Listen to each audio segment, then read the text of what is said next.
Selamat malam saudara, Anda kembali menyaksikan program Kompas Update bersama saya, Brian Jabli di Kompas TV, independen terpercaya. Saudara, 10 unit rumah semi permanen di permukiman padat penduduk di Palembang, Sumatera, ludes terbakar. Satu warga terluka akibat kebakaran.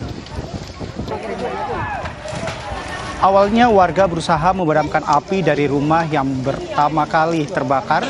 Namun karena bahan bangunan yang mudah terbakar, api dengan cepat merambat ke 9 rumah warga lainnya. Salah satu pemilik rumah terluka saat berusaha menyelamatkan adiknya saat kebakaran. Diduga kebakaran terjadi akibat korsleting.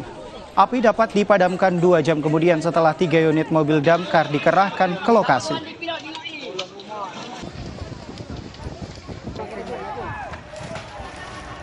Demikian Kompas Update, kami akan hadir 1 jam mendatang bersama saya Brian Jabli. Sampai jumpa. Kompas Update di